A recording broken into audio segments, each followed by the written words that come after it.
For centuries, a compelling rumor has echoed through history. When the Babylonian Empire crushed Jerusalem, the physical throne of David supposedly survived, making a long journey south to East Africa. This claim is anchored in a 14th century text called the Kebra Nagast.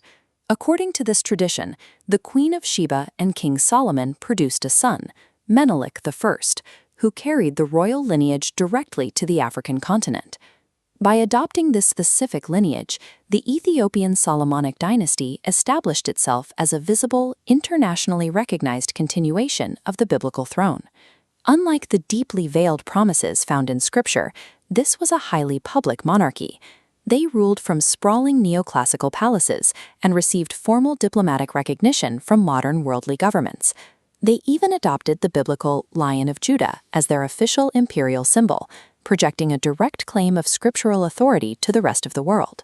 The historical and political reality of this African empire is well documented, yet evaluating the validity of an imperial claim requires us to look past royal chronicles and examine the specific, binding terms of the original promise to David.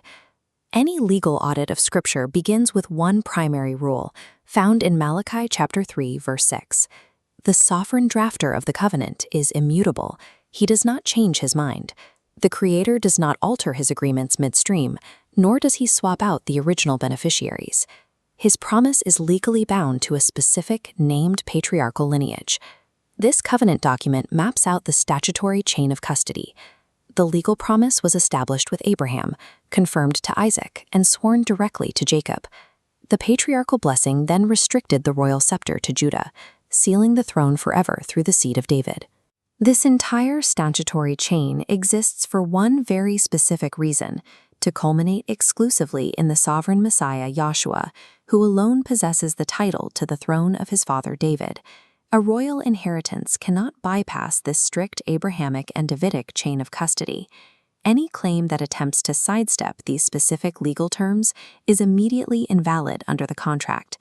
This brings us to the central question highlighted on this scroll. If the Davidic throne truly relocated to an Ethiopian imperial dynasty, where is the document of transfer? Try to locate a single statute, a single prophecy, or legal amendment in the text where the covenant is removed from the house of Jacob and handed over to a foreign nation. The biblical record simply does not contain it. Instead, the text repeatedly states that the Creator constantly and exclusively remembers his exact covenant with the original sons of Jacob.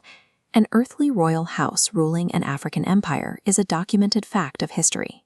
Yet, without a divine transfer clause, it legally cannot be the biblical throne.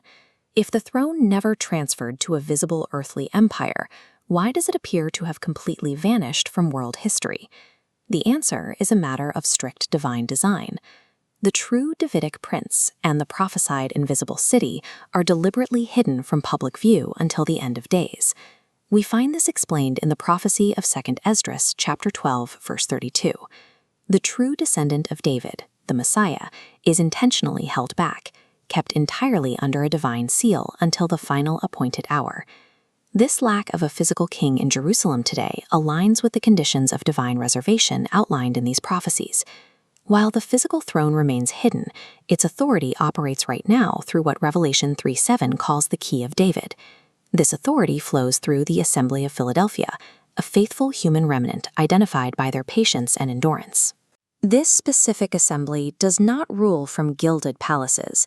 They possess very little worldly power. They are defined entirely by their patience and their absolute refusal to deny the Master's name under pressure. The Davidic throne remains anchored to the covenant seed, reserved in secret, and sealed in Yahshua until the appointed time of revelation.